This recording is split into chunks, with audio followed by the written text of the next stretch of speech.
The NBA offseason is such a magical time, right? We all sit here and talk about players our teams have zero chance of getting, but the delusion's at an all-time high. We convince ourselves in mere minutes that players who, again, have zero chance of coming to our teams are, in fact, coming to our teams, right? A couple days ago, I posted a video talking about 5 trades I would be interested in the Dallas Mavericks making. Five players I want the Dallas Mavericks to at least make a phone call on. And in that video, I was talking about how Mavs fans are just, for the last decade, we've been just, oh my God, we have no fucking center.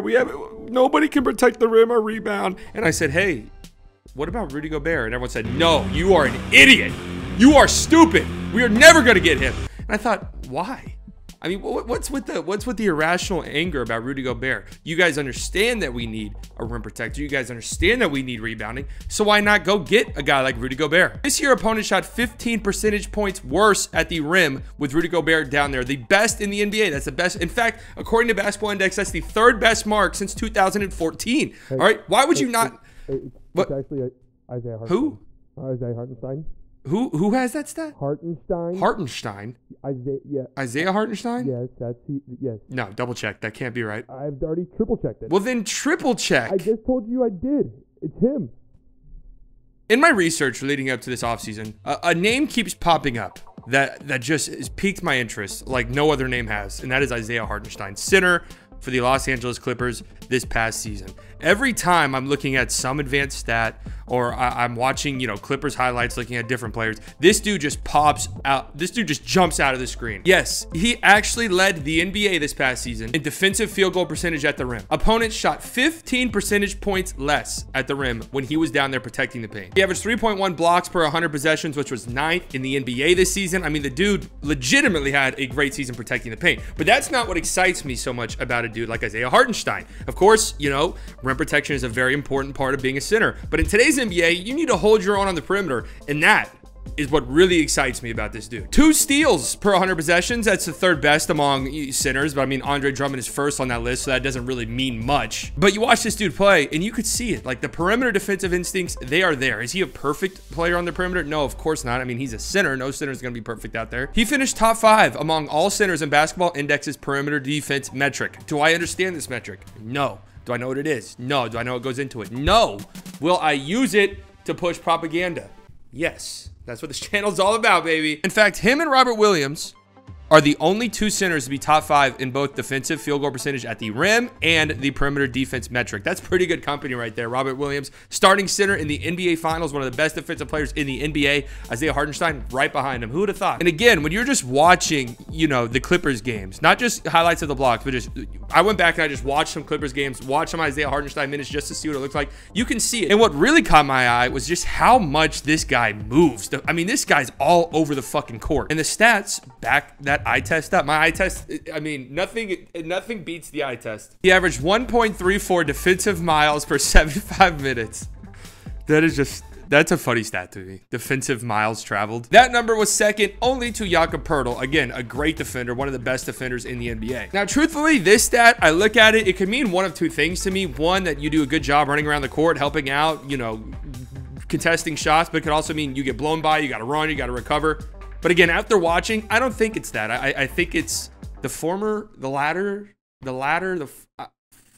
It's him being good on defense, essentially, is what I'm trying to get at. Are there some concerns with his defensive ability? Yes. Is he a perfect defender? No. Is his defense as good as these numbers might indicate? No. Of course, advanced stats, they can be a little bit shoddy. But I mean, remember, PER had Boban Marjanovic as the greatest player in the history of the NBA not too long ago. What about his offense, though? Right? You want to get big minutes on a contender as a center, you're gonna have to do some stuff offensively. Guys, his per 36 stats are fucking nuts. Like, they are actually crazy. And I know, right? I know that could be a little bit misleading, but let me introduce you to the Paul Millsap doctrine. NBA scholars of old have studied this. They have studied this phenomenon. Of course, Isaiah Hartenstein had 0 starts this past year, so a big concern for him is, okay, well, if you give him 25 minutes, 30 minutes, how is it going to translate? You might think to yourself, his numbers will probably get a little bit worse, right? He's going to play better competition, because if there is one weakness I'll point out for Hartenstein, is it seems his biggest games, his best games came either against terrible teams that were sitting everybody, or in blowouts where he was getting a lot of his stats in garbage time. But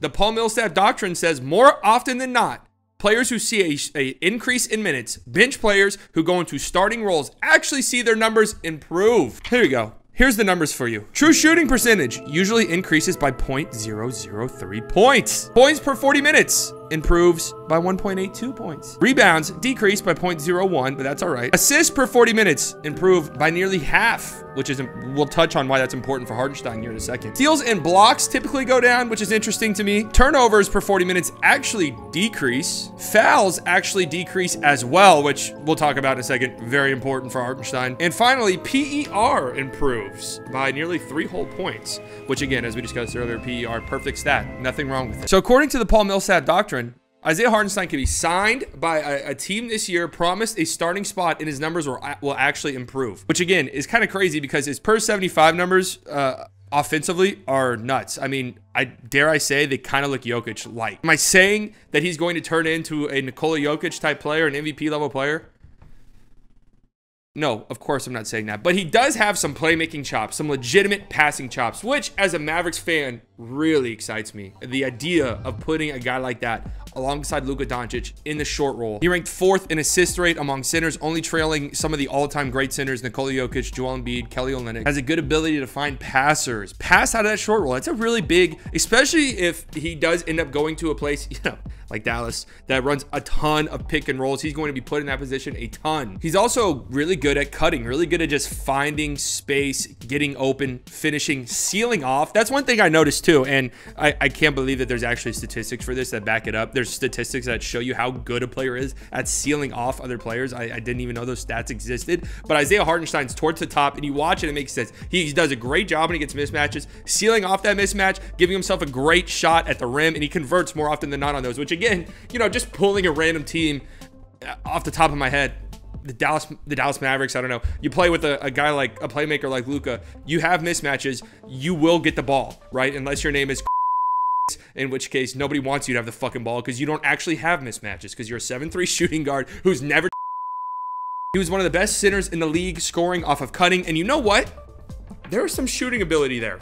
There is some shooting ability, some floor stretching potential there. Now, he only averaged 0.4 3-point attempts per game last year, but after the All-Star break, that number ticked up to 1 full attempt a game, and he shot over 50% on those attempts. There is some potential there. You again, the Paul Millsap doctrine, you ramp that number up a little tiny bit. It doesn't have to be a lot, right? It could be like a Jonas Valanciunas situation where you're getting like 2 attempts a game, 2.5 attempts a game, maybe up to 3. Let's say those numbers even out to even like 35, 36, 37%. That is really solid. I mean, that is really solid for a center like this. Now, there are some concerns. I already mentioned early on, again, 0 starts for him this past season. A lot of his, big performances came against weaker opponents, came in games where the score was already kind of decided. Again, though, just from watching, I don't know, the skills that he brings, I just think they scale up well. I just do. And while he's a fantastic offensive rebounder, he's really good on the glass offensively, 92nd percentile in offensive rebound talent, defensive rebounding leaves quite a bit to be desired. He can get a little bit bullied down there, which again, just pulling a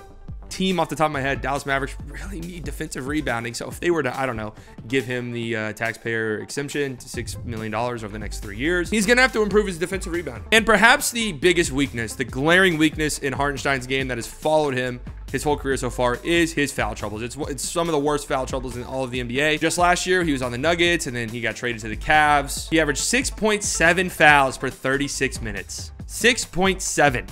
Most in the NBA among players with 500 minutes or more. This year, there was a big improvement, though. That number dropped down to 4.9. That's still a high number, but now it's only 16th most. So we're seeing a gradual improvement. I think it's something like he spent 7% of his minutes in foul trouble, which again is something he needs to work out on, but he is only 23 years old. And that's another big exciting thing about him. There is room for improvement there. He has shown improvement over the course of his career so far.